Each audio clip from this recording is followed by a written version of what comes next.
దేవుని నామానికి మహిమ కలుగును గాక. పరిశుద్ధ వాక్యము చూసుకుందాం. కీర్తన భాగంలో నుంచి 92వ కీర్తన మొదటి వచనము, మొదటి లైను. యెహోవాను స్తుతించుట మంచిది అని దావీదు మహాభక్తుడు చెప్తున్నాడు ఇక్కడ. అంత దృఢంగా, అంత ధైర్యంగా, అంత విశ్వాసంతో యెహోవాను స్తుతించుట మంచిది అని ఆయన ఎలా చెప్పగలిగిండు? ఆయన స్తుతించి దానిలో ఉన్న మరి అనుభవాన్ని పట్టి తను ఏం చేశాడంటే గట్టిగా చెప్తున్నాడు మనకి. ఒక ధైర్యంగా, ఒక విశ్వాసంతో చెప్తున్నాడు, ఆ మాట పలుకుతున్నాడు. మనము కూడా అలా స్తుతించాలి అనేది మన మనసులోకి రావాలని కూడా తను ఏం చెప్తున్నాడంటే, నేను స్తుతించిన దేవుణ్ణి, నేను అనుభవించిన ఆ స్థితిలో ఉన్న శక్తిని నేను ఆస్వాదించిన, మీరు కూడా స్తుతించండి అని చెప్తుండు దావీదు మహాభక్తుడు. స్తుతించుట అనే మాట ఈ అధ్యాయంలో మరి ఒకటోసారి, రెండోసారి, మూడోసారి అట్లా కనపడతా ఉంటదనమాట. స్తుతించుట, కీర్తించుట, ప్రచురించుట. అవును. మనం స్తుతించాలనమాట దేవుణ్ణి. మనం ఎప్పుడెప్పుడు స్తుతించాలి? ఎప్పుడెప్పుడు స్తుతిస్తాం మనం? కదా! మనకి మేలు చేసినప్పుడు, మనల్ని బహుగా దేవుడు ఆశీర్వదించినప్పుడు కదా! అనేక మరి సంఘాలలో కూడా మనం సాక్ష్యం చెప్పుకుంటా ఉంటాం. దేవుడు నా పట్ల ఈ కార్యం చేసిండు, ఈ అద్భుతం చేసిండని చెప్పేసి. ఆ స్తుతి ఎవరికి చెందాలి అంటే దేవాది దేవునికి మాత్రమే ఆ స్తుతి చెందాలి. దేవునికి మాత్రమే స్తుతి చేయాలి మనం. ఈ స్తుతి చేయటం వలన లాభాలు. ఒకటి, స్తుతి ఉన్న చోట ఏముండదు? చీకటి ఉండదు. అంటే చెడ్డ తలంపులు, చెడ్డ ఆలోచనలు అటువంటివి మనలో ఉండకుండా చేస్తుంది స్తుతించినప్పుడు. స్తుతించటం వలన సాతాను పారిపోతాడు. అవును. సౌలులో దురాత్మ పట్టినప్పుడు దావీదు మహాభక్తుని పిలుచుకొని ఆయన గిటార్ వాయించి మరి చక్కగా పాటలు పాడి స్తుతిస్తున్నప్పుడు మరి సౌలుకి పట్టిన ఆ దురాత్మ అక్కడ మరి విడిచిపోయినట్టుగా మరి కనపడతా ఉంటది. అక్కడ స్తుతించినప్పుడు ఏముండదు, ఇంకా గందరగోళం ఉండదు. ఇక్కడ గందరగోళం అంటే గొలియాతు ఉన్నాడు గదా! మరి ఆ ఇశ్రాయేలు ప్రజలు ఆ గొలియాతును చూసి భయపడతా ఉంటారనమాట. 40 రాత్రులు, 40 పగళ్ళు గూడా తాను తిరుగుతూ నా అంతటి వాడు లేడు, మరి ఎవరైనా నాతో యుద్ధం చేస్తారా? నాతో మరి పోటీ పడతారా? అని చెప్పేసి ఆయన తిరుగుతా ఉన్నప్పుడు ఇశ్రాయేలు ప్రజలు గడగడలాడిపోయారనమాట. గొలియాతును చూసి భయపడిపోయారనమాట. కానీ ఈ దావీదు మహాభక్తుడు మాత్రము చిన్నవాడైనప్పుడు గూడా ఈయన మాత్రము ఎటువంటి భయం లేదు. ఎందుకు భయం లేదనంటే ఆయన అడవి ప్రాంతాలలో తిరుగుతూ, గొర్రెలు కాచుకుంటూ, దేవుని స్తుతిస్తూ, ఆరాధిస్తూ ఉండేవాడు గనక, అప్పుడు ఆ గొర్రె మందల్లో నుంచి మరి ఒక గొర్రె పిల్లని ఏం చేస్తదంటే తోడేలు వచ్చి తీసుకెళ్తది. అలాంటప్పుడు గూడా ఆ సమయంలో అతను ఏం చేస్తాడంటే మరి ఆ తోడేలుని వెంబడించి దాన్ని పట్టుకొని, దాన్ని చీల్చి దాని నోటిలో నుంచి ఆ గొర్రె పిల్లని తీసుకొచ్చి కాపాడి మరి ఆ మందలో చేరుస్తాడు. అటువంటి ధైర్యం ఈయనకున్నదనమాట. ఎక్కువగా స్తుతించేవాడు. గొర్రెలు కాచుకుంటూ అడవిలోనే తిరుగుతాడు. అన్నలు దూరమయ్యారు, తల్లిదండ్రులు దూరమయ్యారు. అయినప్పుడు కూడా దేవాది దేవుడిని అంటుపెట్టుకొని ఆయన్ని స్తుతిస్తూ, ఆయన్ని స్మరిస్తూ, ఆయనకేమీ అద్భుతాలు జరగలేదు. కానీ ఆయన ఎక్కువగా స్తుతిస్తా ఉన్నాడు. ఆయనకి ఏ మేళ్ళు జరగలేదు. ఏ కార్యాలు, ఏ ఇల్లు లేవు, బంగ్లాలు లేవు, ఏమీ లేవు. అయినప్పుడు కూడా ఆయన అలా స్తుతించుండు అనంటే దేవాది దేవుడి యొక్క హృదయము, దావీదు యొక్క హృదయము పెనవేసుకొని పోయింది.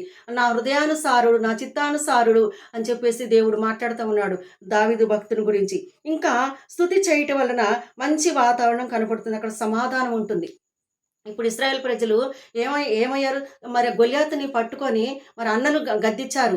"నువ్వు వెళ్ళకురా బాబు ఇక్కడికి, యుద్ధానికి నువ్వు గొల్యాతు నువ్వు గెలవలేవు, నువ్వు చిన్నపిల్లగాడివి, బాలుడివి, నువ్వు వెళ్ళిపో" అన్నప్పుడు ఇక్కడ గద్దిస్తే ఒకన్న మళ్ళీ ఆ ఆ ఏరియాలో ఇంకొక మార్గం చూసుకొని అట్టించిపోయి మరి నేను గొల్యాతుని నేను దాన్ని వాడిని చంపేస్తా, వానితో నేను యుద్ధం చేస్తా, నాకు ఆ ధైర్యం ఉందని చెప్పినప్పుడు, వాళ్ళు చెప్పినప్పుడు వినలేదు. కానీ దావీదు భక్తుడు తర్వాత మాత్రము తనంతట తానే మరి ధైర్యంగా ఒక విశ్వాసంతో వెళ్ళి మరి ఆ గొల్యాతుని మరి నరికిండనమాట, చంపేసిండనమాట. అంటే ఎందుకు ఈ ధైర్యం అంటే మరి గొర్రె పిల్లని సింహాన్ని చీల్చిండు. మరి గొర్రె పిల్లని కూడా తోడేలు నోట్లో నుంచి మరి బ్రతికించుండు, కాపాడిండు, రక్షించుండు గనక మరి అటువంటి ఆ విశ్వాసం, ఆ ధైర్యం అప్పుడు చేసిన దేవుడు ఇప్పుడు చేయడా నా పట్ల అని చెప్పేసి ఒక విశ్వాసంతో నేను ఎంతటి వాడైనా గొలియాతుని నేను నరికివేస్తా, వానితో నేను యుద్ధం చేస్తా, నేను పోరాడతా, మరి నాకేం భయం లేదు, నాకు ఎటువంటి నాలో దేవుడున్నాడు అని చెప్పేసి మరి ముందుకెళ్ళిండు. ముందుకెళ్ళి మరి 5 రాళ్ళు తీసుకొని పోయినా కానీ ఒక్క రాయితోనే మరి ఆ గొల్యాతును కుప్పగూల్చిండు. మరి ఒక్క రాయితోనే గురి చూసుకొచ్చిండంటే ఆడికి ప్రార్థన. అక్కడ మంచి వాతావరణం కనపడ్డది ఇశ్రాయేల్ ప్రజలకి. మంచి వాతావరణం. వారికి ఎటువంటి భయం, ఎటువంటి దిగులు, ఎటువంటి చింత లేదు. అప్పుడు మళ్ళీ ఇంకొక ప్రత్యేకమైన వాతావరణం కనపడుతూ ఉంటదండి. ఒక ప్రత్యేకమైన మనిషిగా, ఒక వ్యక్తిగా ఉంటాడు. స్తుతించిన వ్యక్తిని చూడండి, ఒక ప్రత్యేకంగా దావీదు భక్తుడంటే తెలవని ప్రజలు ఎవరు కూడా లేరండి ఈ బైబిల్‌లో.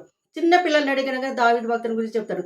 గొర్రెలు కాసుకునే కాపరి గదా! గొర్రెలను కోసుకొని కాచుకునే కాపరి గదా! అని చెప్పేసి. చిన్న పిల్లల్ని అడిగాని చెప్తాడండి. మనం గూడా స్తుతించాలి ఎక్కువగా. స్తుతించినప్పుడు మనకున్న కష్టాలు, ఇబ్బందులు, ఇరుకులు, సాతాను శక్తుల ప్రభావం, చీకటి శక్తుల ప్రభావం ఏదైనా మరి సౌలులో దురాత్మ ఎళ్ళిపోయిందా? గొల్యాతును పడగొట్టిండా? చంపివేసిండా? నరికివేసిండా? తల నరికివేసిండా? ఇంకా ఇలాంటి ఎన్ని అద్భుతాలు మరి గొర్రెపిల్లని కాపాడిండా? మరి తోడేళ్ళ నుంచి ఇలాంటివండి. మన జీవితంలో ఎన్నో సమస్యలు శత్రువైన సాతానుగాడు ఎన్నో తీసుకొచ్చి పెడతా ఉంటాడు. కానీ మరి నిందలు, అవమానాలు, ఆర్థిక ఇబ్బందులు, బలహీనతలు ఎన్నో పెడతాడు. అయినప్పుడు కూడా మరి మనం ధైర్యంగా విశ్వాసంతో దేవుని స్తుతించినప్పుడు ఖచ్చితంగా దేవుడు మన జీవితంలో, మన కుటుంబంలో మరి అద్భుతాలు, ఆశ్చర్యకార్యాలు జరిగిస్తా ఉంటాడు. దేవుని నామానికి మహిమ కలుగును గాక.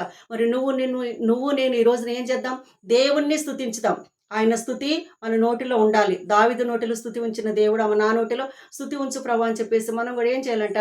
స్తుతిస్తా ఉండాలి. నువ్వు స్తుతించినప్పుడు దేవుని కార్యాలు నువ్వు స్తుతించినప్పుడు నువ్వు ధైర్యంగా నిలబడగలుగుతావు. గొల్యాతు అంతటి ముందే మరి దావీదు భక్తుడు వెళ్ళాడంటే ఆయన స్తుతిలో ఉన్న ఆ ధైర్యం, ఆ విశ్వాసము, ఆ మాధుర్యము ఆయన అనుభవించుండు గనక మనము కూడా ఈ రోజున స్తుతించుదాం. అనేక అద్భుతాలు, ఆశ్చర్య కార్యాలు మరి పొందుకుందాం. అట్టి కృప దేవుడు మీకు తోడై ఉండును గాక. ఆమె చిన్న ప్రార్థన చేసుకుందాం. మహోన్నతుడా, సర్వశక్తిమంతుడా, మాతో నాతో మాట్లాడిన తండ్రి నీకు స్తోత్రాలు. నాయన తన స్థుతిలో ఉన్న శక్తిని గురించి నా తండ్రి మాతో ఎంతగా వివరించావు ప్రభువా, నీకు స్తోత్రాలు. అందుని బట్టి నీకు వందనాలు. దావీదు మహాభక్తులాగా తండ్రి మేము కూడా స్తుతించిన తండ్రి నాయన నీకు ఇష్టలుగా దీవించే కృప దయచేసి మహిమ ఘనత ప్రభావాలు పొందుకోమని యేసునామమున ప్రార్థించి స్తుతించి అడిగి వేడుకొంచున్నాము తండ్రి.